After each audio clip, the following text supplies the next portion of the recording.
नमस्कार। वशिष्ठ जी इक्ष्वाकु कुल का परिचय देते हैं और राजा जनक अपने कुल विदेह का परिचय देते हैं।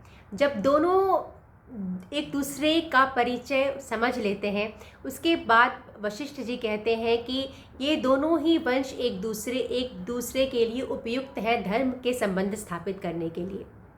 इसके बाद होता यह है कि विश्वामित्र भी वहाँ होते हैं और वह एक बात कहते हैं।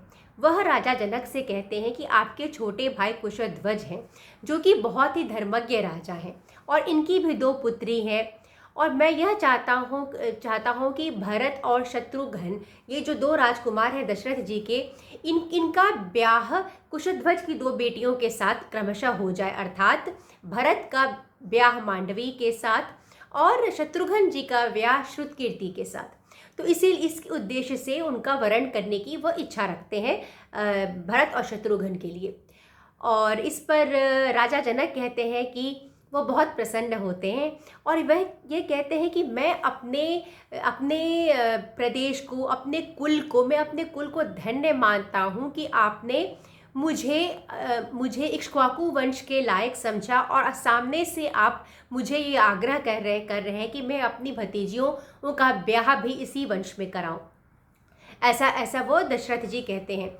और इस पर सभी वहाँ दिखाया जाता है कि सभी ही बहुत प्रसन्न होते हैं। और दशरथ और विश्वामित्र जी यह भी राजा जनक से कहते हैं कि आप बिल्कुल इस बात का चिंता नहीं करिए, अपने मन को उग्र मत करिए, अर्थात कोई चिंता मत रखिए कि एक साथ आप चार वैवाहिक संबंधों का निर्वाह इक्ष्वाकु वंश के साथ कैसे करेंगे, क्योंकि आप स्वयं एक राजा जनक एक क्षत्रिय राजा तो थे ही, परंतु उस क्षत्रिय राजा के वेश में भी एक वो संत थे, वो योगी थे।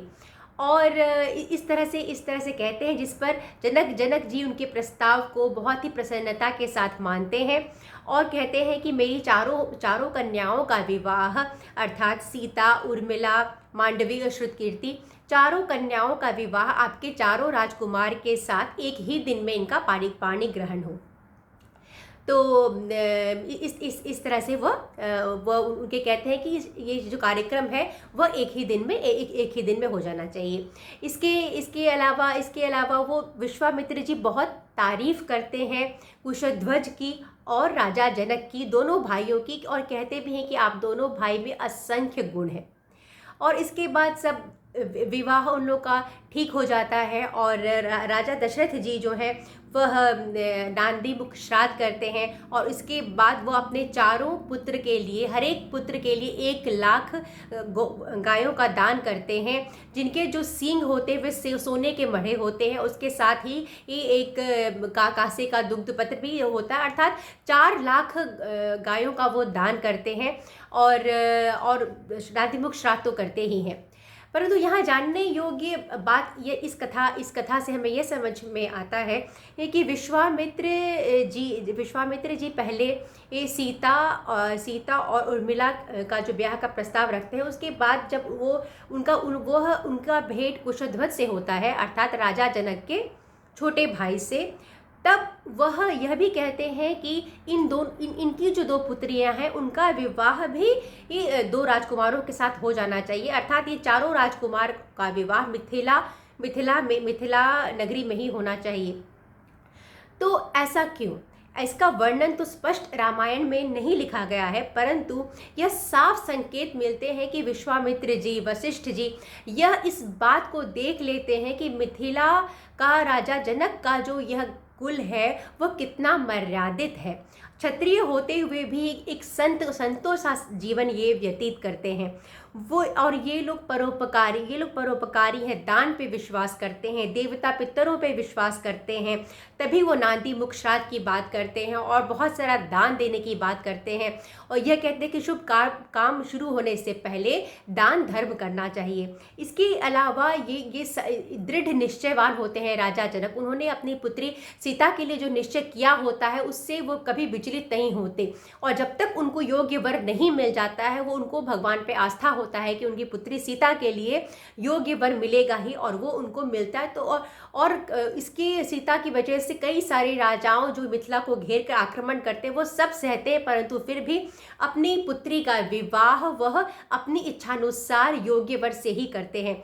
और वो लोग बहुत ही विनीत नम्र स्वभाव के होते हैं, बहुत ही अच्छे ढंग से आतिथ्य संस्कार करते हैं, बहुत विनीत भाव होता है, कृतार्थता का भाव होता है। और यह सब चीज़ जो है विश्वामित्र और वशिष्ठ देख रहे हैं, जिसका बार बार संकेत हमें मिलता है। और संभवतः यही कारण रहा होगा कि विश्वामित्र जी ने यह सोचा कि जब शादी ब्याह का मामला होता है तो सबसे अहम बात जो पुत्र वधू में देखी जानी चाहिए वह होता है किस परिवार संस्कारवान, ताकि संस्कारवान पुत्र वधू आए, जिससे कि उनका घर भी वह स्वर्ग बना दे।